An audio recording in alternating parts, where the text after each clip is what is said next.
Arizona State, BYU, Arizona State field goal favorite here. Where are we sitting at across the board right now? Ah, boy, it's a mix of 3 and 3.5s when I Yeah, that's pretty much where it's been. I look, I was impressed with the BYU run defense, which has been a problem, but I think that's ultimately what's probably going to be the difference here. Scadaboo, even Sam Levitt and his legs, I mean, I have to give Levitt credit. He's come along as a passer, and Tyson has just been amazing at receiver. But the Arizona State offensive line should get a push here. BYU struggle with mobile quarterbacks, struggle just against the run in general. Mhm. So I think that just Arizona State's going to have an easier time sustaining drives than BYU, which I don't think is going to find it as easy to run the ball. They're going to find themselves in more difficult third down situations.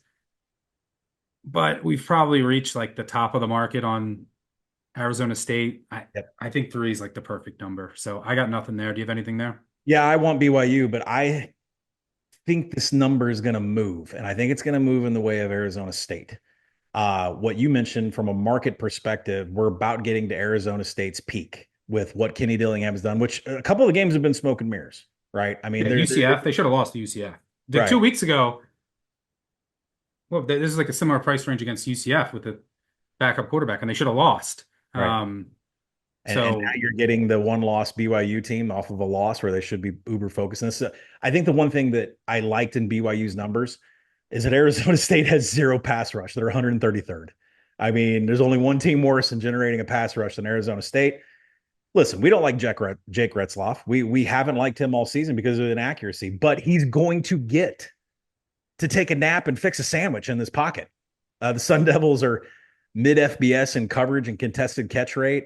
We know that Retzloff, even in a clean pocket, isn't very accurate, but he's going to have all day to throw here. Arizona State's heavy rush offense, they could have success. They're 16th in quality drives, but scoring has been a real issue when they get close to the end zone. And BYU is top 25 in defensive pass EPA. Jay Hill just, that secondary does not let anything get behind them for the Cougs. So also, if you look, there is a monster advantage here stuck in special teams and penalties that favor BYU here. I want BYU. If 3.5 is not widely available, I'd like it to be widely available for everybody else. And if this thing's going to steam, I'd be more than happy to take the last BYU number. yeah, I mean, even last week against Kansas State, I mean, they deserved to win that game. They were up 21 nothing. So, there's some noise whenever there's a box score Mhm. like that. But, Kansas State, what they had three turnovers, they missed a field goal, multiple fourth downs they didn't get. So yeah, there's been a lot of noise in Arizona State's results, but you got to give credit to Kenny Dillingham.